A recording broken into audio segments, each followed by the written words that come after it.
کو شامل کرنا چاہوں گا.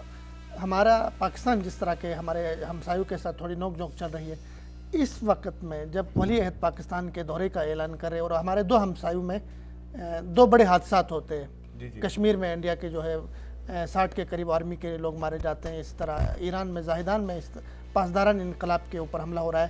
یہ اتفاق اس کو کہیں گے آپ، یا اس کے پیچھے کوئی سازش ہو سکتی ہے؟ کیا کہیں گے اس چیز کو؟ اور اس کے بعد جس طرح کے ری ایکشن آئے دونوں ملکوں کے، اس کے بعد پاکستان کو جس طرح بلیم کیا گیا ہے ان کے ایک جرنل نے ایران کے، اور ساتھ میں انڈیا نے، تو انڈیا تو ویسے ہمیشہ وہ پاکستان کو تھریٹ کرتے رہتا ہے، بلیم کرتے رہتا ہے. تو ولی عہد کے دورے اور ان دو انسیڈنٹ کو کس طرح دیکھیں گے؟ سب سے پہلی جو بات یہ ہے کہ یہ کسی ملک کے لیے، کسی فرد کے لیے بڑی خوشی کی علامت ہوتی ہے کہ اس کا ہمسایہ اچھا ہو جائے. صحیح. بدقسمتی سے ہمیں ایک ہمسایہ ایسا ملا ہے کہ جس سے ہمارے قیام پاکستان سے لے کے آج تک جو ہے اس سے ہماری 3 جنگیں ہو چکی ہیں، اور سب سے بڑا قضیہ جو ہے مقبوضہ کشمیر ہے. تو ایک تو وہ سب سے اہم مسئلہ ہے. دوسرا مسئلہ جو ہے کہ ہمارے پاکستان کی بدقسمتی سے 1978 سے لے کے 2019 آج تک جو ہے ہم حالت جنگ میں رہے ہیں. افغانستان کے اندر جو سوویت یونین نے کیا، اس کے بعد 9/11 کا واقعہ ہو گیا، اس سے سب سے زیادہ جو ہے پاکستان سب سے زیادہ جو پاکستان جو ہے ڈیمیج ہوا، متاثر ہوا. پاکستان کے خود جو ہے شہداء ہوئے، 70-80 ہزار سے زیادہ شہداء ہو گئے، زخمی ہو گئے. ہماری 150 ارب ڈالر کی جو ہے اکانومی تباہ ہو گئی.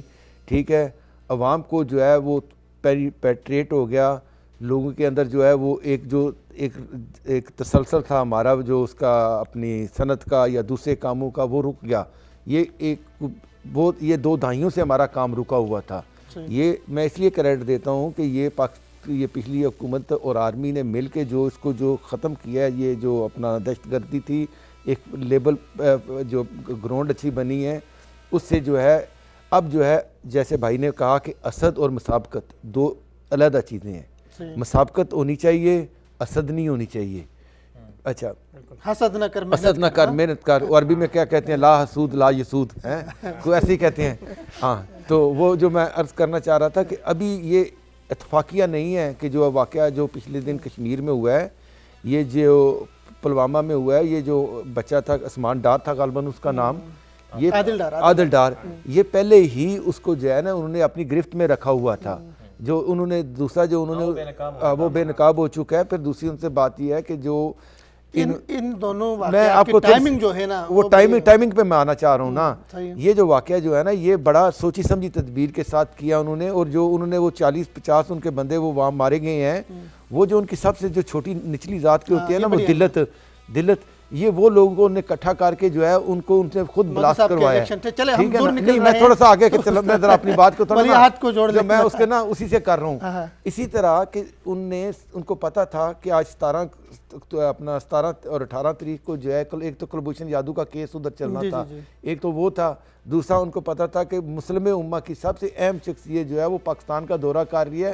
اور آج صرف مسلم امہ ہی نہیں ہے، پورے دنیا کی جو اخبارات ہے اس کے سب سے بڑی خبر جو ہے وہ کرون پرنس کی ہے، پاکستان کے وزٹ کی.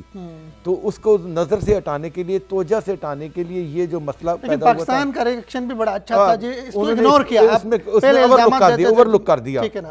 ہمارے لیے زیادہ اہم نہیں ہے، ہمارے ہاں بھی اس طرح ہوتا رہا ہے.